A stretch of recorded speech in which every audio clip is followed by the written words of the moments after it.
नमस्कार, मैं हूं हर्षित तिवारी। आप सुन रहे हैं तथ्य टॉक्स की विशेष श्रृंखला उपन्यास। आज हम बात करने वाले हैं गुनाहों के देवता की, जो धर्मवीर भारती का एक कालजयी उपन्यास है। आज हमारा पाठ है वन। अगर पुराने ज़माने की नगर देवता की और ग्राम देवता की कल्पनाएं आज भी मान्य होती तो मैं कहता कि इलाहाबाद का नगर देवता ज़रूर कोई रोमांटिक कलाकार है। ऐसा लगता है कि इस शहर की बनावट, गठन, जिंदगी और रहन सहन में कोई बंधे बनाए नियम नहीं है। कहीं कोई कसाब नहीं, हर जगह एक स्वच्छ खुलाव, एक बिखरी हुई सी अनियमितता। बनारस की गलियों से भी पतली गलियां और लखनऊ की सड़कों से भी चौड़ी सड़कें, यॉर्कशायर और ब्राइटन के उपनगरों का मुकाबला करने वाली सिविल लाइन और दलदलों की गंदगी को मात देने वाले मोहल्ले। मौसम में भी कहीं कोई सम नहीं है, कोई संतुलन नहीं। सुबह मल्लजी, दोपहरे अंगारी तो शामें रेशमी। धरती ऐसी कि सहारा के रेगिस्तान की तरह बालू भी मिले, मालवा की तरह हरे भरे खेत भी मिले और ऊसर और परती में भी कमी नहीं। सचमुच लगता है कि प्रयाग का नगर देवता स्वर्ग कुंजों से निर्वासित कोई मनमौजी कलाकार है, जिसके सृजन में हर रंग की डोरें हैं। और चाहे जो हो, मगर इधर क्वार, कार्तिक और उधर बसंत के बाद और होली के बीच के मौसम से इलाहाबाद का वातावरण नेस्टैल्शियम और पैंजी के फूलों से भी ज़्यादा खूबसूरत और आम के बौरों की खुशबू से भी ज़्यादा महकदार हो जाता है। सिविल लाइन हो या अल्फ्रेड पार्क, गंगा तट हो या खुसरो बाग, लगता है कि हवा एक नटखट दोशीजा की तरह कलियों के आंचल और लहरों के मिजाज से छेड़खानी करती चलती हैं। और अगर आप सर्दी से बहुत नहीं डरते तो आप ज़रा एक ओवरकोट डालकर सुबह सुबह घूमने निकल जाएं, तो इन खुली हुई जगहों की फिजा इखलाकर आपको अपने जादू में बांध लेगी। खास तौर से पाँव फटने के पहले तो आपको एक बिल्कुल नई अनुभूति होगी। वसंत के नए नए मौसमी फूलों के रंग से मुकाबला करने वाली हल्की सुनहली बाल सूर्य की अंगुलियां सुबह की राजकुमारी के गुलाबी वक्ष पर बिखरे हुए भौराले गेसुओं की धीरे धीरे हटाती जाती है और क्षितिज पर सुनहली तरुणाई बिखर पड़ती है। एक ऐसी ही खुशनुमा सुबह थी, और जिसकी कहानी में मैं कहने जा रहा हूँ वह सुबह से भी ज़्यादा मासूम युवक प्रभाती गाकर फूलों को जगाने वाले देवदूत की तरह अल्फ्रेड पार्क के लॉन पर फूलों की सरजमी के किनारे किनारे घूम रहा था। कत्थई सोपिटे रंग के पश्मीने का लंबा कोट, जिसका एक कॉलर उठा हुआ था और दूसरे कॉलर में सरों की एक पत्ती बटन होल में लगी हुई थी। सफ़ेद मक्कन जीन की पतली पैंट और पैरों से सफ़ेद जरी के पेशेवरी सैंडल, भरा हुआ गोरा चेहरा और ऊंचे चमकते हुए माथे पर झूलती हुई एक रूखी भूरी लट। चलते चलते उसने एक रंग बिरंगा गुच्छा इकट्ठा कर लिया था और रह रहकर वह उसे सूंघ लेता था। पूरब के आसमान की गुलाबी पंखुड़ियाँ बिखरने लगी थीं और सुनहले पराग की एक बौछार सुबह के ताजे फूलों पर बिछ रही थी।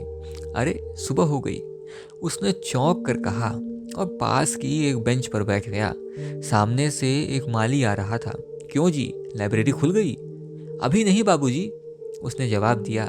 वह फिर संतोष से बैठ गया और फूलों की पंखुड़ियां नोचकर उसने नीचे फेंकने लगा। जमीन पर बिछाने वाली सोने की चादर परतों पर परतें बिछाती जा रही थीं और पेड़ों की छायाओं का रंग गहरा होने लगा था। उसकी बेंच के नीचे फूलों की चुनी हुई पत्तियां बिखरी थीं और तब उसके पास सिर्फ एक फूल बाकी रह गया था। हल्के फलसाई रंग के उस फूल पर गहरे बैजनी डोरे थे।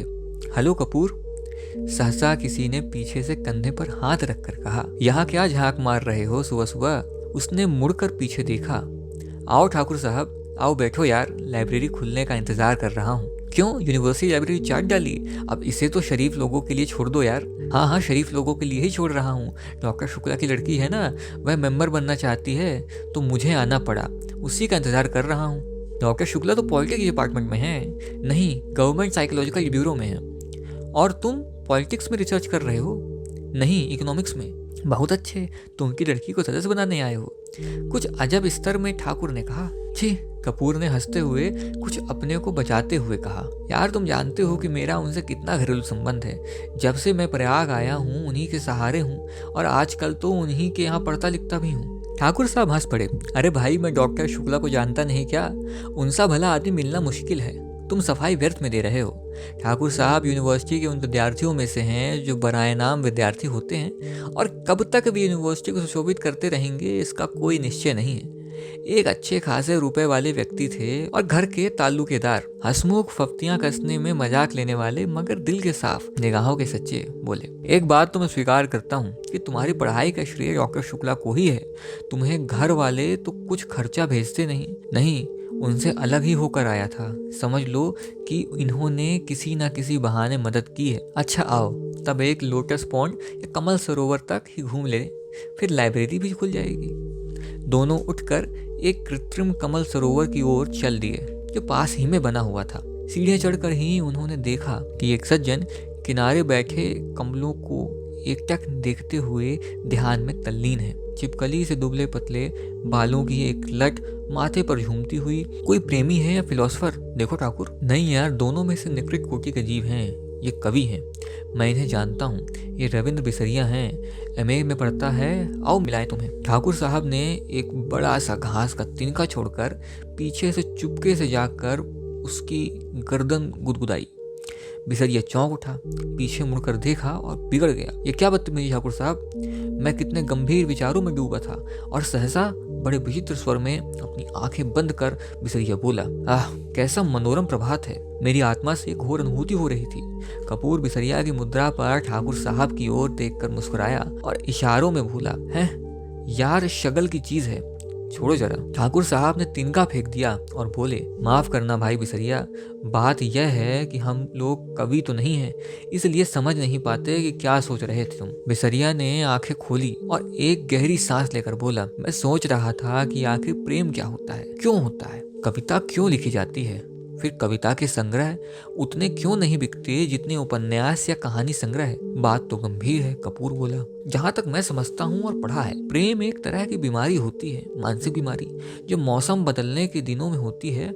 मसलन क्वार कार्तिक या फागुन चैत, उसका संबंध रीढ़ की हड्डी से होता है, और कविता एक तरह का सन्निपात होता है। मेरा मतलब आप समझ रहे हैं ना मिस्टर सिबरिया?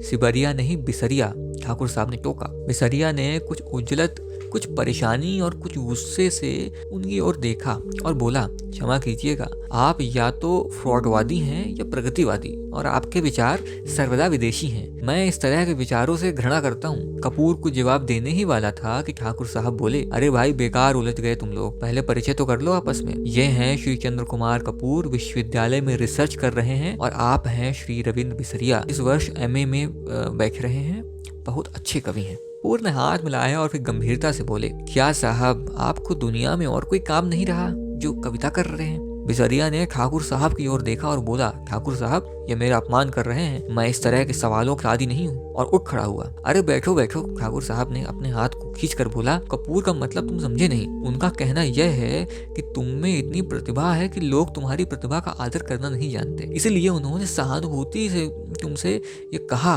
कि तुम और कोई काम क्यों नहीं करते, वरना कपूर साहब तुम्हारी कविता के बहुत शौकीन हैं, मुझसे बराबर तारीफ करते हैं। बिसरिया पिघल गया और बोला, क्षमा कीजिएगा, मैंने गलत समझा। अब मेरा कविता संग्रह छप रहा है, मैं आपको अवश्य भेंट करूंगा। और फिर बिसरिया ठाकुर साहब की ओर मुड़कर बोला, अब लोग मेरी कविताओं की इतनी मांग करते हैं कि मैं परेशान हो गया हूँ। अभी कल त्रिवेणी के संपादक मिले, कहने लगे अपना चित्र दे दो। मैंने कहा कि कोई चित्र नहीं है, तो पीछे पड़ गए। आखिरकार मैंने आइडेंटिफिकेशन कार्ड उठाकर दे दिया। वाह, कपूर बोला, मान गए आप। तो आप राष्ट्रीय कविताएं लिखते हैं या प्रेम की? जब जैसा अवसर हो, ठाकुर साहब ने जड़ दिया। वैसे तो यह वारफ्रंट का कवि सम्मेलन, शराबबंदी कॉन्फ्रेंस का कवि सम्मेलन, शादी ब्याह का कवि सम्मेलन या साहित्य सम्मेलन का कवि सम्मेलन, सभी जगह बुलाए जाते हैं। बड़ा यश है इनका। बिसरिया ने प्रशंसा से मुग्ध होकर देखा, मगर फिर एक गर्व का भाव मुंह में लेकर के गंभीर हो गया। कपूर थोड़ी देर चुप रहा, फिर बोला, तो कुछ हम लोगों को भी सुनाइए ना, अभी तो मूड नहीं है। बिसरिया बोला, ठाकुर साहब बिसरिया को पिछले 5 सालों से जानते थे। वे अच्छी तरह जानते थे कि बिसरिया किस समय और कैसी कविताएं सुनाता है। अतः बोले, ऐसे नहीं कपूर, आज शाम आओ, जरा गंगा जी चलें, कुछ बोटिंग रहे, कुछ खाना पीना रहे, तब कविता भी सुनना। कपूर को बोटिंग का बेहद शौक था। फौरन राजी हो गया और शाम का विस्तृत कार्यक्रम बन गया। इतने में ही एक कार उधर से लाइब्रेरी की ओर गुजरी। कपूर ने देखा और बोला, अच्छा ठाकुर साहब, मुझे तो इजाज़त दीजिए, अब चलो लाइब्रेरी में। वो लोग आ गए। आप कहाँ चल रहे हैं? मैं जरा जिम खाने की ओर जा रहा हूँ। अच्छा भाई, तो शाम को पक्की रही? बिल्कुल पक्की, कपूर बोला और चल दिया। लाइब्रेरी के पोर्टिको में एक कार रुकी थी और उसके अंदर ही डॉक्टर साहब की लड़की बैठी हुई थी। क्यों सुधा, अंदर क्यों बैठी हो? तुम्हें ही देख रही हूँ चंदर। और वह उतर आई। दुबली पतली, नाटी सी, साधारण सी लड़की, बहुत सुंदर नहीं, केवल सुंदर, लेकिन बातचीत में बहुत दुलारी। चलो अंदर चलें, चंदर ने कहा। वह आगे बढ़ी, फिर ठिठक गई और बोली, चंदर, एक आदमी को 4 किताबें मिलती हैं।